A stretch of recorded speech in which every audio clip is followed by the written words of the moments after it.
Hello, and welcome to the official podcast of the Cleveland International Film Festival, CIFF Speaks, sponsored by Wayside Furniture. I'm Dee Perry, and I'm joined by my co-host and producer, Aaron Spears. And Aaron, the 46th edition of the film festival begins tonight, March 30th, at Playhouse Square's Connor Palace. And the film that'll light up that theater's screen for opening night is a narrative feature deliciously titled Peace by Chocolate. You are right, Dee. The film is based on the true story of the Hadhad family who, because of the war in Syria, had to leave their home in Damascus and their family's flourishing chocolate business. So joining us now to talk about this particular film is the director of Peace by Chocolate, Jonathan Keijser, and one of the film's stars, Ayham Ammar. Jonathan, would you share a bit more of the journey that the Hadhad family takes in the film? Sure.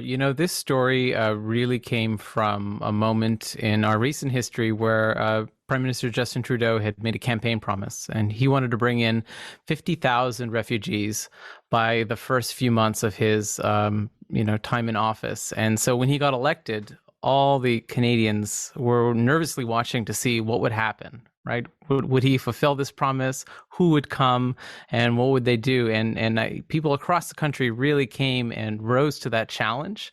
And they started, privately sponsoring people who they've never met. Imagine you raise $25,000, $50,000 for somebody and you have no clue who's coming. And so a group in Antigonish, Nova Scotia came together and they were going to bring in a whole family. And Tarek and his family were one of the first families to come to Nova Scotia as Syrian refugees as part of this wave. We were all, as Canadians, watching what would happen. I'm based in Los Angeles, but I grew up in Nova Scotia. I'm from Halifax. And immediately, when the news of the Hadhad story came in the local press, I could immediately identify with, the help thy neighbor. That's what I think the theme is. You have to look out for people in your community. And I think there's a global mentality. Even small towns like Antigonish have a global mentality that our neighbors are not just the people beside us, but they are people who are on the other side of the world. So, yeah, that's kind of the context around the story and discovering it. Jonathan, I thought it was really fascinating. So Peace by Chocolate is a scripted feature film, but you previously made a documentary short called Brothers, which is quite touching. And I did watch it after Peace by Chocolate. I definitely recommend anybody that sees Peace by Chocolate seek out Brothers as well. But that's a documentary short you created that showcases the friendship between the Hadhad family patriarch Ayham and Frank Gellert, Nova Scotian. Sorry, long preface. What led you to that story in the first place? That was just the curiosity, like you just mentioned, of how is this going to play out, or? Yeah, growing up in somewhere like Nova Scotia, which I think is known for its warmth and community, I unfortunately lost my dad when I was 16, and my parents both weren't from Canada. My dad was from the Netherlands, and my mom was from the States, so we had no family there. We had no one, really to lean back on. But the strength of the community that my dad had built had really come together to become this surrogate dad. So when I saw this in the news, I was like, oh, I know that. I know that thing. Like, that's what they're doing this again, but they're doing it with 50,000 people instead. And I was like, that is what I want to bring to the world about my country and my province, right? And so that was just an immediate, let's make it into a movie. So you have to go meet everybody and, negotiate the idea of what life rights are and based on a true story with a family who's just arrived. And that, of course, was, a tricky but fun, challenging process. And part of that is getting to know the real people. When you make a film based on a true story, there was no book. There's a book now, but back when I started this, there was no book. So there was nothing to go on other than the interviews and getting to know everybody firsthand. So I made multiple trips out to Antigonish. I met with Tarek, I met with Ayham, and Frank, who is the sponsor in the story, was such an instrumental part in helping the family come together that we talked on the phone for a year. Oh, wow. He would be traveling across the province and he'd call me, hey, let's chat for an hour. And so we'd chat about, how the community came together and everything about the family. So I really got an authentic perspective of the story. And at the end of that experience, he said to me, hey, I think we kind of agreed, we've gotten what we needed to out of these conversations after a year. And I was like, what are you doing for the summer? And he was like, oh, I'm going to take Ayham for his first camping trip. And immediately, you know, the documentarian inside is like, I have to film this. Like, that's going to be great. Because, you know, it's these two guys who are essentially the same age, growing up in the opposite sides of the world and don't speak the same language. And they have this bond just of brotherhood, you know, this connection through the eyes. And, you know, Frank, of course, helped him rebuild his business, but just to see them just as friends kind of casually going off into the woods into this like strange land for Isam. So I asked, hey, can I come, can I come film you guys and hide behind the trees and stuff? And it was true, you know, Cinema Verde, like they were not like we weren't there. So it was a great experience. Ayham, in the feature film, the narrative focus is on Isam's son, Tariq, whom you play. Did you have a chance to meet the real-life Tariq Hadhad? Yeah, I met Tariq, but it wasn't until we started filming, actually. I spoke with him on the phone several times. I watched some of his YouTube videos, try to connect more with him, you know. And then I had a chance to meet him during the filming, yeah.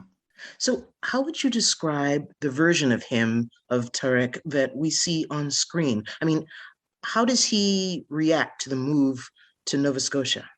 Oh, it was tough on him. I can assure that, because it relates somehow to every Syrian who had to be displaced, you know.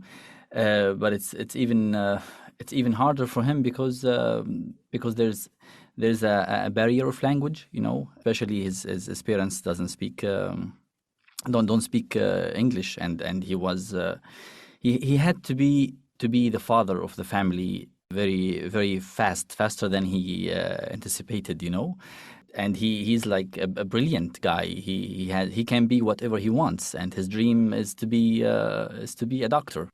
So he was facing these challenges. It was happening very soon for him. And you mentioned that you are a native Syrian yourself. You are based now in Montreal? Yeah.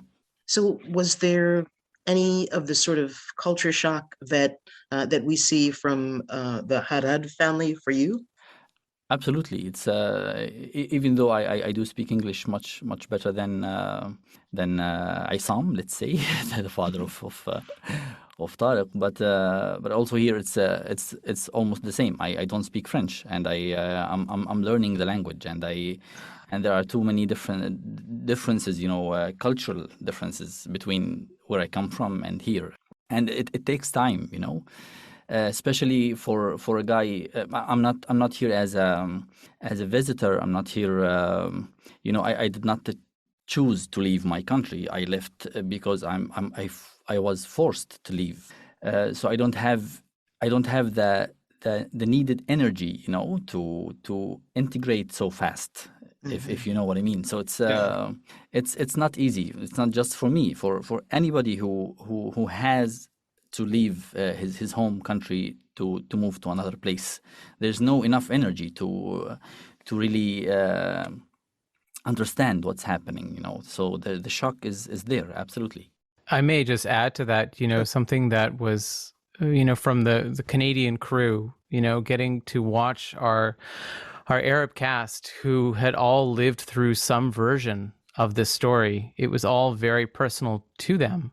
It was hard. It was very hard for us to see that. It was also an honor for us to be able to be in the presence, to share this reenactment and have them be so open around us. And just a note about the casting, the full Arab cast, Hatem, Yara, and Ayham, and Najla they're all refugees themselves, right? They all came from Syria. They have lived this story, and it was very important to myself, my producers, everybody on the team, that the cast was Syrian, but not only Syrian, but could have a similar Damascus accent. So the dialect was close enough that anybody who's watching will you say, okay, they're a family, you know, they're the real deal, because we have, you know, so much, and that was not easy. I mean, try to find a full, you know, cast of Syrians from Damascus in Montreal in the middle of the winter, it's a hard task, but we really pushed hard, and Ayham was just such a great discovery because we connected because we're both classical musicians, right? That's our background. And this is Ayham's first big foray as a star of a feature film. And, he took on this challenge and just really ran with it, spent his whole Christmas just figuring out how to be the star. And he's definitely done that. So I'm very proud of him. Thanks to you. It's I wouldn't be able to do it without you. Well, I would not have guessed. I didn't look up anything on your background ahead of time, but I would not have guessed it was your first film watching Peace by Chocolate. Bravo. Great. So we've done the job. Absolutely, yes. Jonathan, I wanted to ask you a question. You were speaking to kind of like how you're the reenacting real life here within the movie. And I'll be honest, maybe a little bit of personal preconceived notion came into it when I went to hit play on your movie. Knowing that it's a Syrian refugee family, coming into the Nova Scotia area. I've seen a lot of documentaries about that kind of topic, some even at the festival over the years. And you had like this light kind of like, I kept thinking of like Frank Capra, like you had just such a light touch to it, which isn't to say there's not drama or hardship in the movie, but it's just so overrun with joy to it. Can you speak to like how you came about that tonal balance with telling the story? Sure. It wasn't easy, that it's really hard, especially, I'm the Canadian, the Nova Scotian component of this true story, right? But I had to be faithful to the Syrian and Arab and refugee experience part of this story, which I don't know. And most of our crew did not know. And so that was why it was so important to make sure we had the right cast there, to make sure that we were being honest and truthful and respectful to the experience. And so the tone almost came out of that experience. It was very organic. I definitely, as a storyteller, I believe you have to put the stories out in the world that you want to see, right? Versus just telling what you already see. If you see hardship around and you don't put joy, you're not going to get joy, from your audience, right? So you have to put a little bit of levity out in the world if you hope to get levity back. But I think there's a good amount of comedy in this really hard story. And I have to say, in the editing room, we really had to tone it down. Like, it was a lot funnier. Oh, really? Interesting. In the first versions, there was a lot more humor because we all are having a lot of fun on set, and I think, Ayham, you can jump in and speak to this, but even though there are hard moments when you have to leave your country, there's also moments of humor, right? There are moments of trying to adjust to a new culture. And, that was definitely something that happened just naturally by making the film. Interestingly enough, a majority of the film was shot in a Victorian mansion with 17 rooms on the St. Lawrence River. So we ended up like building all our sets in this mansion, so we didn't have to move in the middle of the winter. And one of the great things about that kind of location is you don't have trailers, you don't have all that stuff where, people go off by themselves. Ayham had his room with his oud, he would go off and play, and, and Hatem would have a little bed to lay down. We all kind of had our room. And we were all speaking 3 languages, right? The crew was completely French. I had my little English group around me because I don't speak French. And then the Arab cast was speaking Arabic. And not one of us all shared the same language. So it was a lot of Google Translate. But I think it's a testament to the message of the film. If you can make art, if you can make something that comes together and you don't speak the language and you all have that common goal, then what is that but peace in the world, right? Exactly. Well, now I want a documentary on the whole process of making the movie. Yeah. Next time. Right. I wanted to, I think you've both mentioned Hatem Ali. I wanted to have Ayham and then Jonathan talk about working with that late actor who played the patriarch Hadhad in this film. He was a talented multi-hyphenate writer, director, actor. I'm curious if there was an influence on you beyond just as actors in the film together. Yeah, absolutely. Working with Hatem for me was a dream. I dreamt of working with him as an actor because he's a very famous director in my world, you know.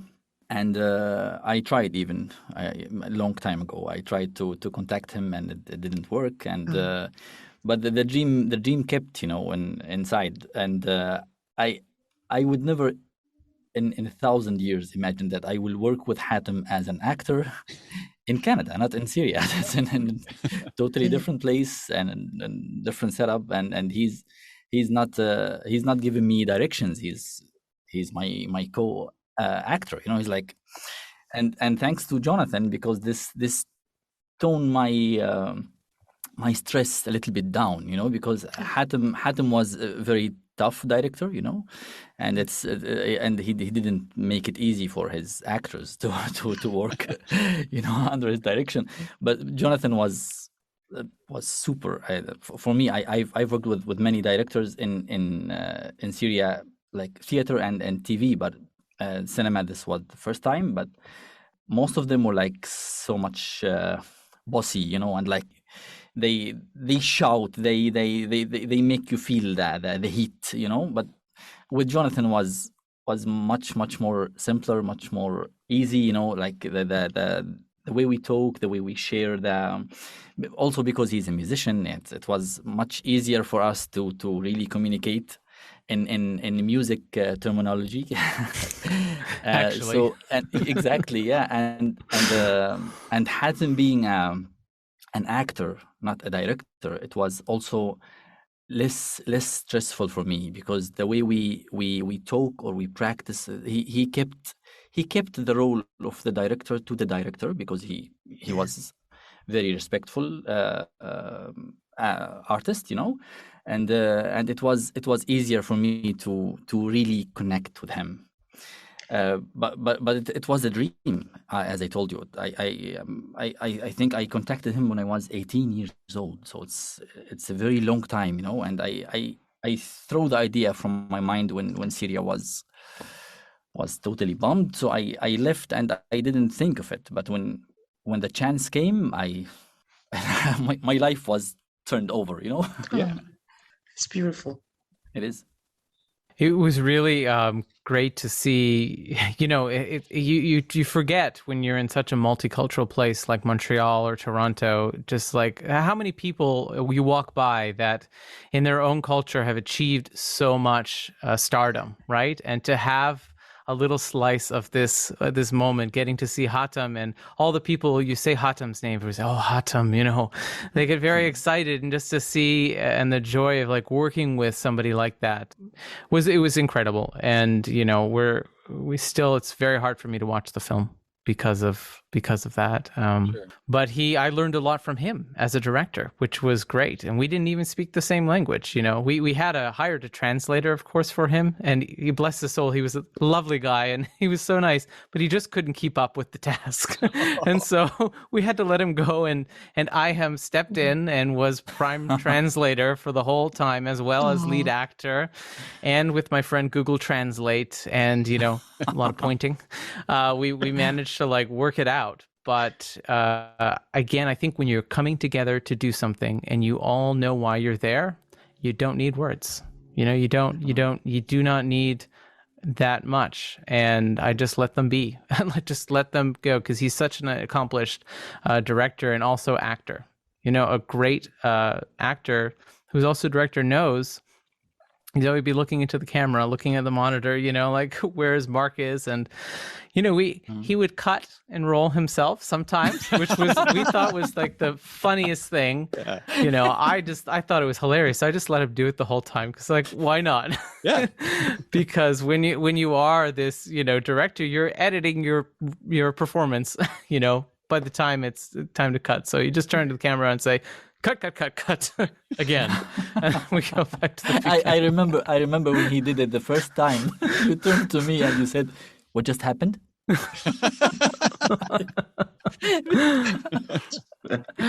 But you know, he was just you know, the character of Issam in the film, there's so much of his character in that. He made it his own, and I think the joy and the levity, a lot of that comes from what he brought to the table. And so yeah. I wanted to follow up with that because you yourself have multiple let's say multi-hyphenate, different arts, musician, actor, writer at stage acting, television acting, film acting. How did this experience compare with your previous artistic endeavors? When it comes to music, I'm like a fish in the ocean. The music is everything. That's it. Yeah. Yes, and I love being a singer and musician, and acting comes with it hand in hand. Especially because I sing, and you perform the songs the way the actor perform his words. It should be the same. You should read your songs. This is how I teach actually my students. I teach them to read the songs the way they would say it, but just to add music to it. So this kind of performing, Mm-hmm. But I don't know. I try not to compare. Oh, sure. I don't try. Also, I don't like to compare myself with someone else. I like to look at the artwork as it is. Like if I have accomplished what I need from this piece of art, mm-hmm. whatever it is, it's singing or just instrumental music or acting, then I compare my performance to the art itself, not to somebody else. Oh, sure. So this makes it easier for me actually, because if I will compare myself to someone else, it will be so tough to accomplish anything. Yeah. Right. I wanted to ask Jonathan, or say first that you also wear multiple hats on this film: director, co-producer, co-screenwriter, co-editor. And I was curious which hat you were wearing when you chose the way the film opens. It's a frame-filling image of Ayham as Tarek, and it's just his face, and it's so expressive, and I love that shot, but I'm curious why that was the first thing you wanted audiences to see. Well, there's a bit of a story behind it. I mean, at the moment, I was wearing the editing hat, which is how do we open this film, and you're getting all your feedback. And I had a great friend who edits The Walking Dead, actually, and he was like, hey, you have that shot of him looking into the camera. That'd be a great opening film. So I will totally give him credit. You should try it. And the best part about editing is just you get to try anything you want. You're not, taping together pieces of celluloid. You can do anything. And I was looking for something that was deep, unaltered, something where you could get into the soul of the character from the beginning, right? And that was that shot. And as much as I'd like to say, we scripted it that way, that's how it was written, it was not. It was literally the very last thing we filmed. Oh, wow. Yeah. I had gone off with our director of photography to do all our second unit in Antigonish, and we were getting all these great scenics of Antigonish, and Ayham wasn't able to join us. And I thought, man, we just really need a reaction shot, to the scenics. And we were, running to return the camera back in Montreal. And I said, Ayham, come, please come. He was 5 minutes around the block from the office. I said, come here, just look into the camera. And just stare. And that becomes the opening shot of the film that, everybody uses that still, right? And so that's creativity, right? Creativity is when you just let it go and you just see what happens. You never know. It might be your opening shot. So words to live by. Well, Ayham and Jonathan, the weather in Canada plays a very important role in the film, from seeing the icy breath, there's snow-covered landscapes, actual storms. There's a hilarious snow shovel scene. What, you mentioned already filming the interiors there. What were were there any exterior challenges in filming with that kind of weather? I guess I'll start, and then Ayham, you can reconfirm. There's one moment I can think of my, torture I put you through. Sorry. I live in California, so it's hot and sunny all the time. But, coming back to Canada and having to spend a month outside, I actually don't mind. I love the snow, so I was good. My toes were a bit cold, but the hardest thing is convincing a Montreal crew to go outside in the winter, because usually in January they don't want to work. They go off to Florida. They take the month off, but we got such an amazing crew because people weren't doing these big US shows that come to Montreal. So to ask them to come work on our, small film and then, freeze their butts off in the cold, that was tough. But you have to do it. It's part of the experience of being in Canada in the winter is getting to see the reaction. But Ayham, why don't you tell us about that, the walking shot? This is the one that came to your mind, huh? Yes. There was a shot I would never forget because he asked me to stop breathing. It's like I have to go from outside to inside, and that it's supposed to be like normal weather. It was -20, I think, 20 something. And I'm just breathing, and all this fog coming from my mouth, and then said, Ayham, could you please just stop breathing before you enter?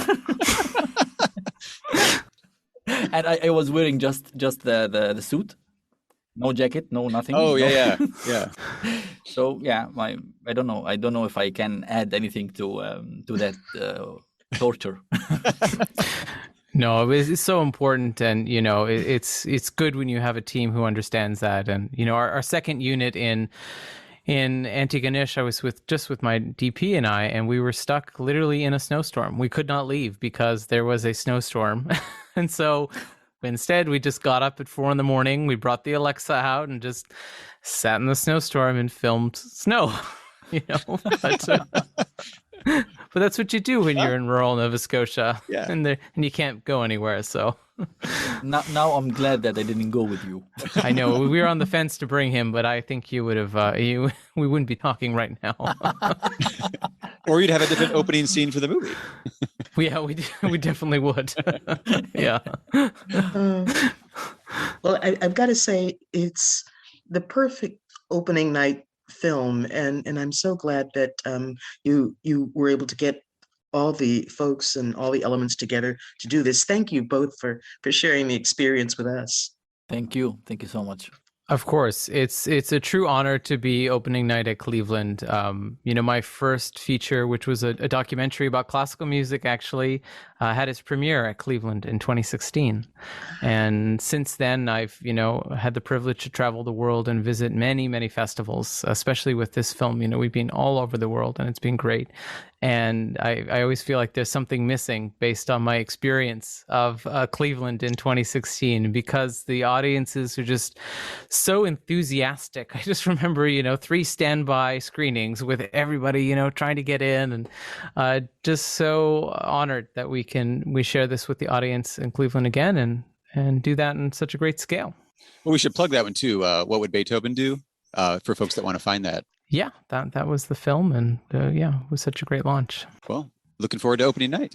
Thank you both so much for making the film and for talking about it with us. Our guests have been director Jonathan Keijser and actor Ayham Ammar from the film Peace by Chocolate. That film opens the 46th Cleveland International Film Festival tonight at 7 p.m. in the Connor Palace Theater at Playhouse Square. The in-person portion of CIFF 46 runs through April 9th, followed by CIFF 46 streams April 10th through 17th. To find out more about this year's festival, you can log on to clevelandfilm.org. I'm Dee Perry. And I'm Aaron Spears. And we want to thank our sponsor for this podcast, Wayside Furniture, keeping it local since 1937. Also, thanks to you for listening to CIFF Speaks.